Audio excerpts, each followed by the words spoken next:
すごい。今聞こえた塚の音。コツンコツンコツン。塚が浮いとるな。Hello, I'm Murata Kazu, a carpenter. I'm renovating a traditional Japanese house built in the 1950s. This time, we'll be transforming a 4.5 tatami mat room into a floored room. The floor is bouncy like a trampoline, so let's check underneath.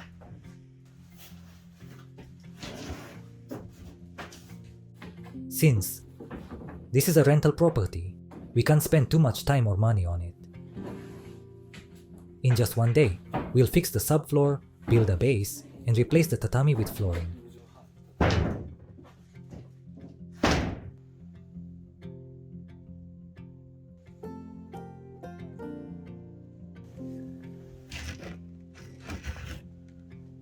"落ちてるね。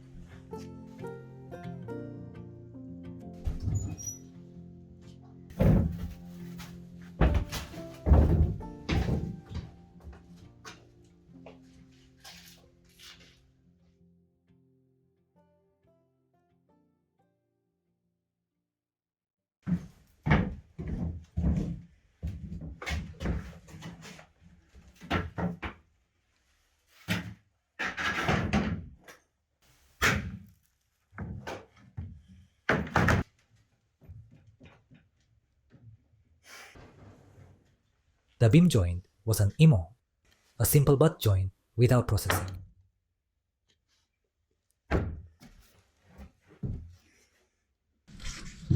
うなってた。これで支えてたんだな。ちょっとこの基礎に乗せてやってたのかな。ああね。外れちゃったんだね。ああ、みんな同じ仕事してあるね。塚も全部浮いてるね。塚の下にさ、木がかましてあるからさ。ああ、あれ全部浮いてるな。だいたい360以上じゃないとかな。We're short on time, so we'll quickly replace the posts.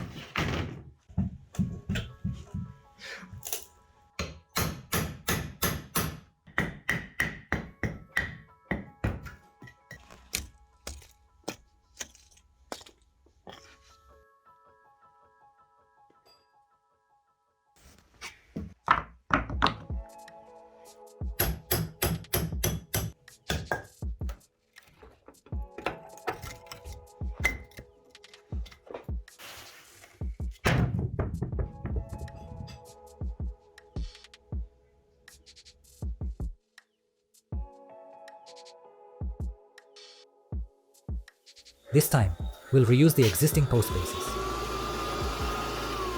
Normally, it's better to replace them with blocks or new concrete bases, but we don't have time to do that now.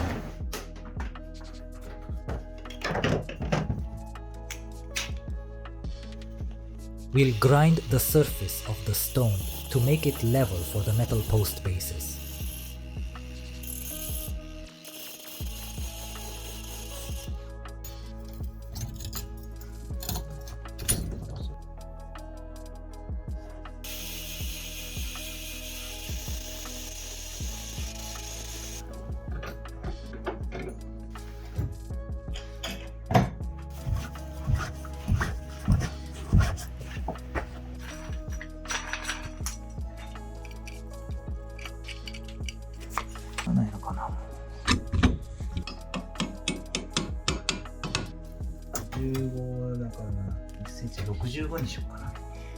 Next, we'll put the beam back into its original position.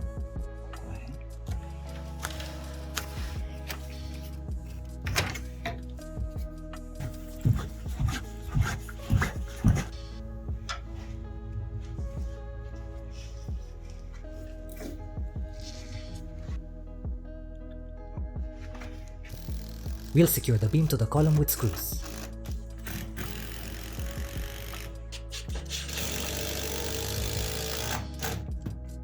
We'll add a support block for the beam.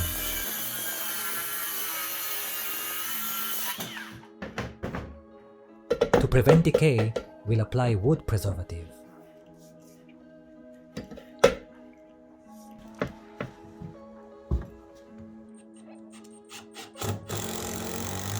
By driving the screws slightly upward, we can pull the beam closer. This ensures the beam is tightly fixed to the foundation without sagging.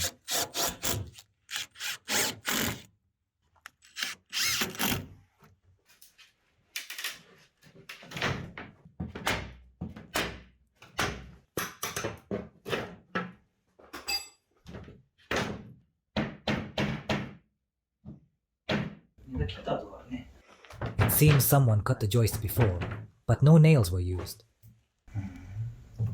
変だね。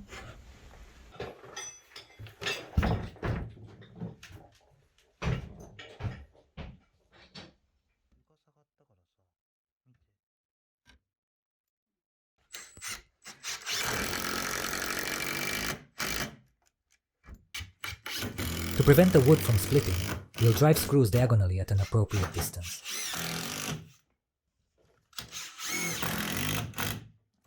Ideally, we'd replace the joists with new ones, but for now, we'll splice them.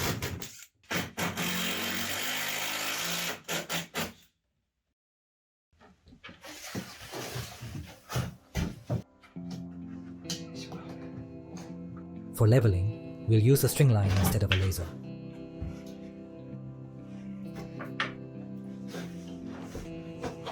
The beam is warped, making leveling tricky. Using only the adjustable posts isn't enough for proper leveling. When we adjust one side, the other side rises too much.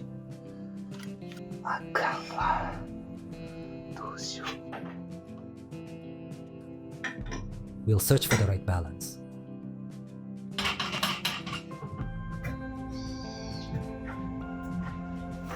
In traditional house renovations like this, we sometimes avoid using laser levels to reuse existing materials. Instead, we adjust the balance of the warped materials to level the floor.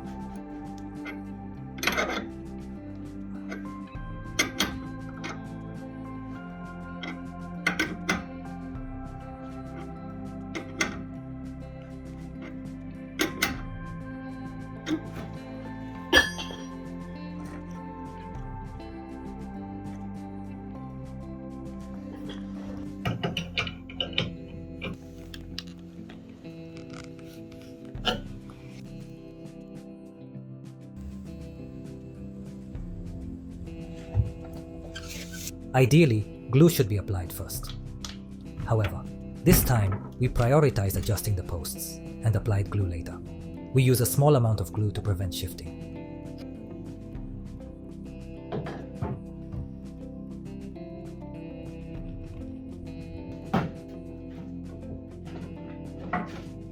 Now, we'll return the floorboards to their original positions.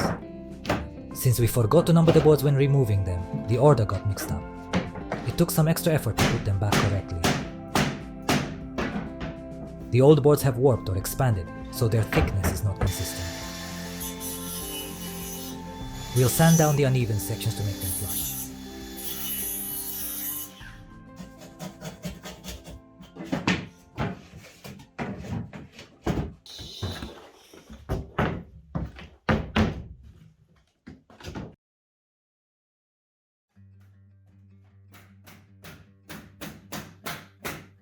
Using thin nails, we'll secure the existing floorboards.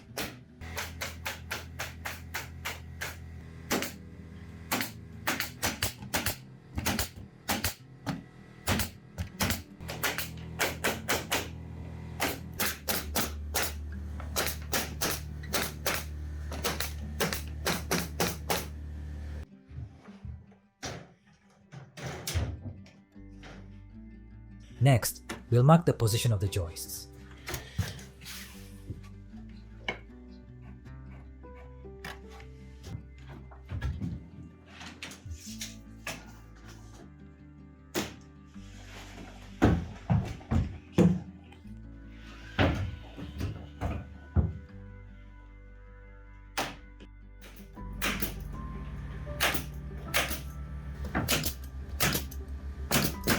The uneven cedar boards in between should ideally be tightened with screws. But since time is limited, we'll use a nail gun to secure them. while nailing, we'll ensure the joists aren't floating and adjust the angle as needed.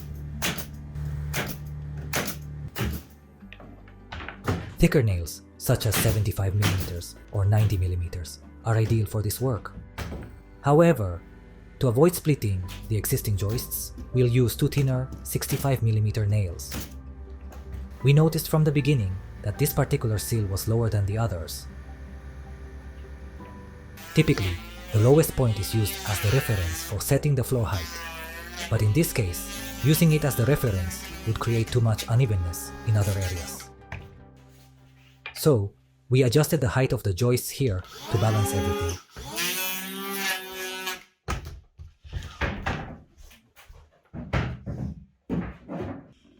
いい 24.5 でも。The gap between the floor and the seal is leveled, taking the glue's thickness into account.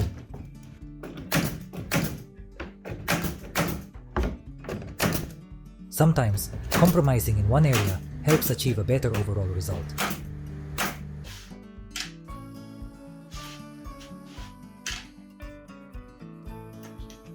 We'll create small filler pieces to place between the joists near the wall. These pieces are cut slightly smaller than the actual measurements.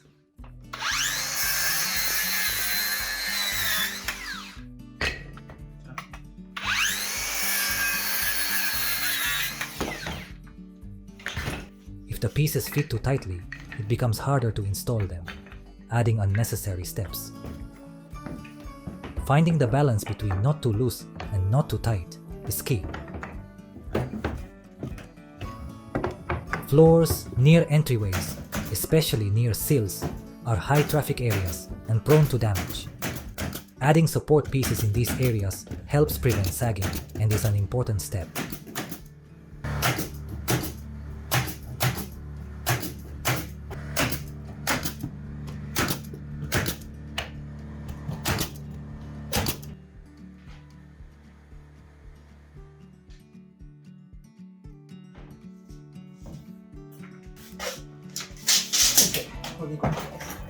Next, we'll lay down the plywood underlayment.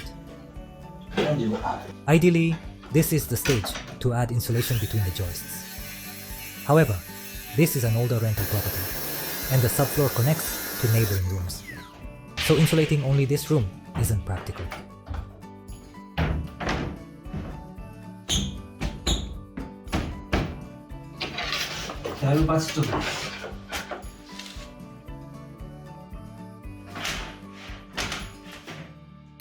Since the walls are significantly warped, we'll measure the angles for each piece of plywood before cutting.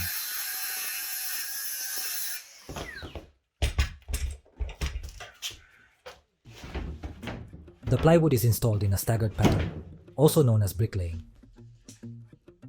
This method prevents the seams from concentrating in one area.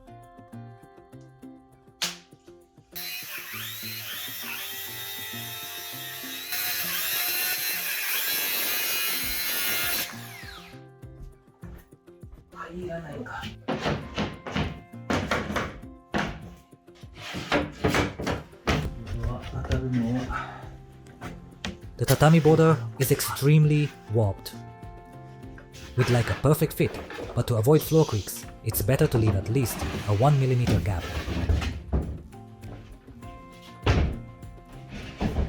Not a single corner or edge is square or straight.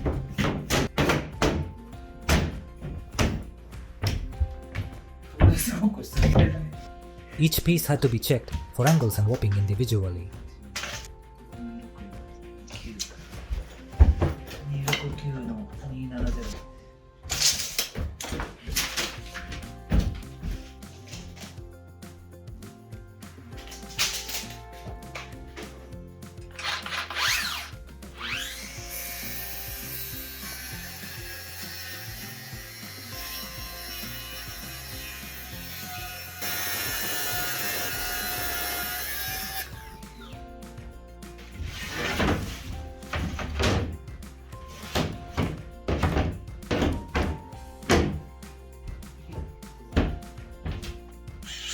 We'll temporarily secure the plywood with screws. glue is applied between the joists, existing floorboards, plywood, and the sill. From a renovation perspective, using too much glue can make future maintenance more challenging. So, I don't believe in using glue indiscriminately. However, since we're using nails instead of screws for this project, we've decided to use urethane glue to minimize the risk of squeaky floors. The reason we apply glue all at once later is to avoid stepping on it during the work process.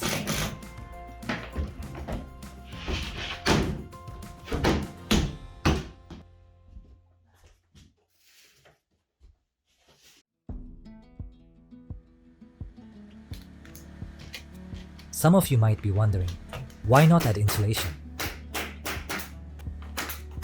In my opinion, insulation is only effective when it's applied comprehensively.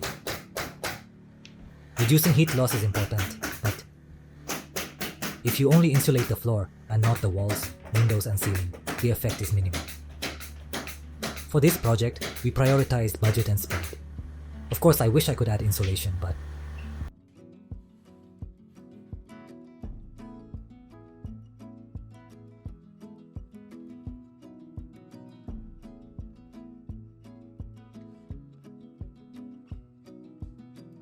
at this point, it's around 2 p.m. We have 2 hours left to lay the flooring.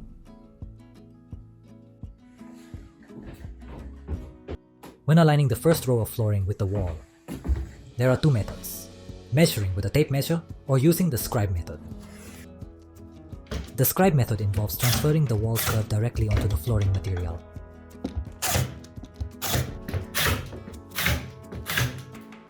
When I was younger, I used to measure and cut everything precisely with a tape measure. But as I got older, I found it easier to use the scribe method for a better fit. I placed the flooring 15mm away from its intended position and use a 15mm marking gauge to trace the curve. Of course, I also consider the layout of the flooring boards. The goal is to ensure the start and end rows are even and visually appealing.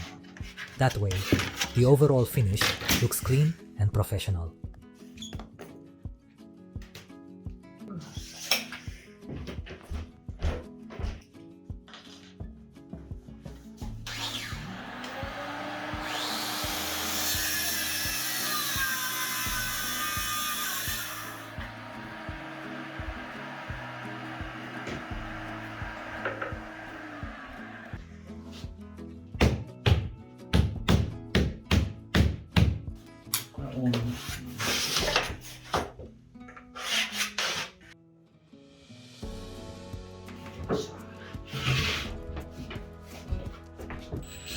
For this project, I'm using 2 cordless circular saws instead of an AC-powered machine. Each saw is set to a different cutting angle, so I don't have to adjust the angle every time I make a cut.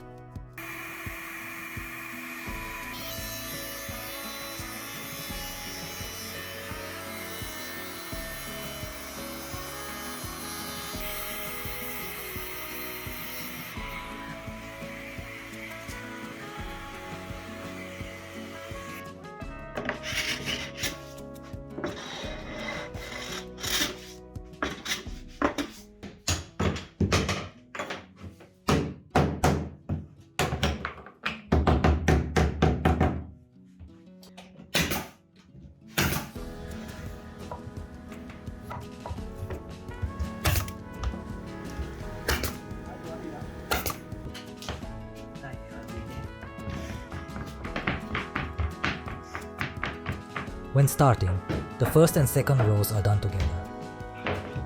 Even if the first row looks fine, gaps may appear when the second row is laid.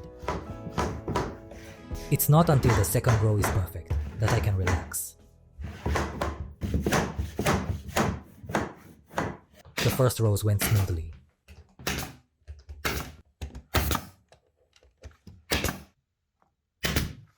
We temporarily fixed the boards with a pin nailer.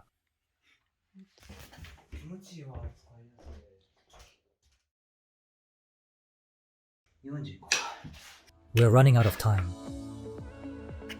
Without any breaks, we'll proceed to lay the third row. けたくなっちゃう。つけたくなっちゃうな。この This is an angle gauge. 別につけんでええやん。つけんでいいよ。分かった。角度バッチリ取りたくなっちゃうから。 But this part will be covered by the wall, so there's no need to make precise cuts.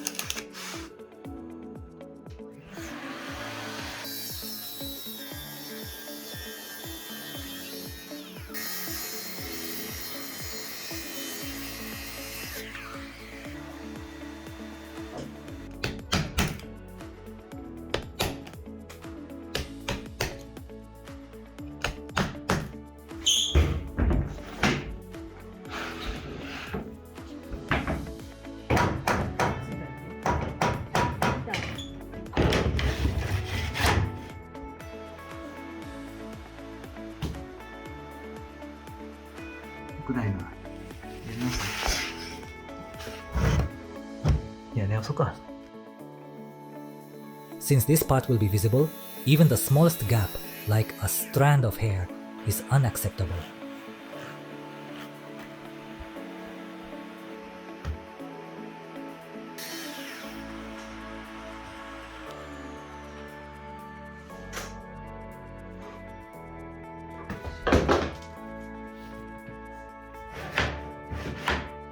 Starting from the third row, the boards are temporarily placed. We'll remove them here, apply glue, and then install several rows at once.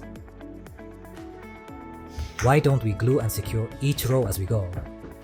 It's because repeatedly applying glue and repositioning boards is time consuming. Even if we work row by row, we still need to dry fit the boards each time. Skipping glue until the end saves effort. Plus, it avoids the hassle of moving glue out of the way constantly.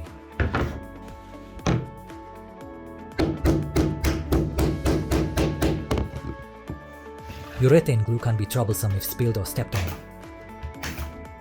In tight spaces, it's best to keep it as far away as possible.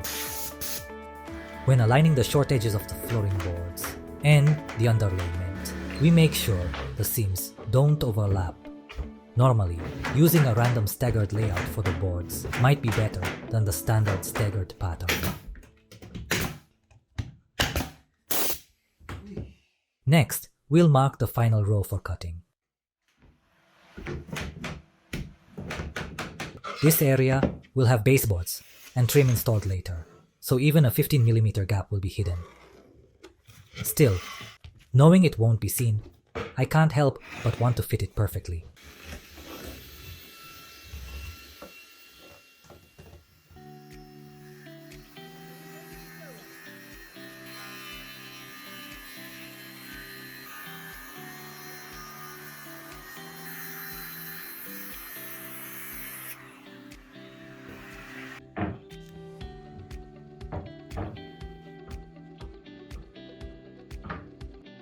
We ran out of glue on the last piece. Maybe my bad habits are catching up to me. めっちゃおるやん。ケチケチしたわけじゃなくて、温度は一度開けたらもうね。Now, let's finish installing the final rows all at once.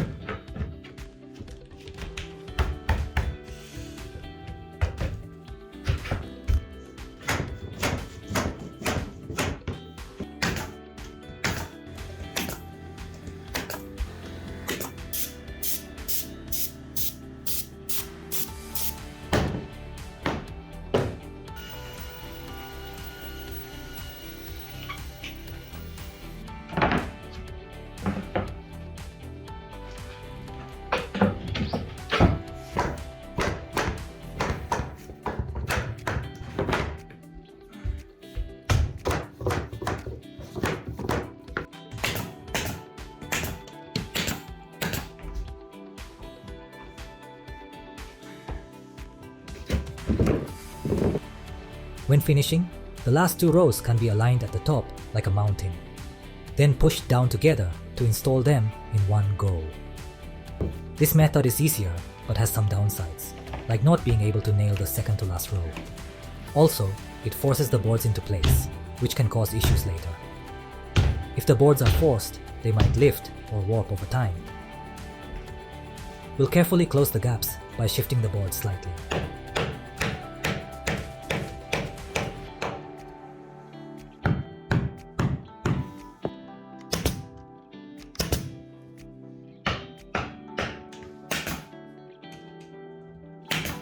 Finally, we managed to transform the tatami room into a floored room in just one day.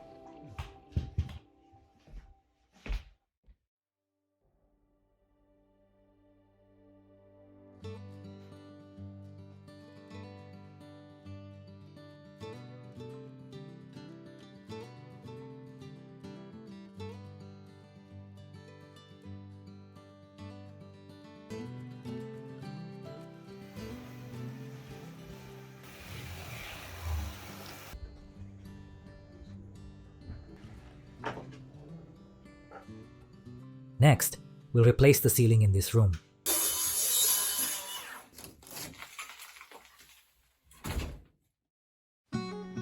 Thank you for watching.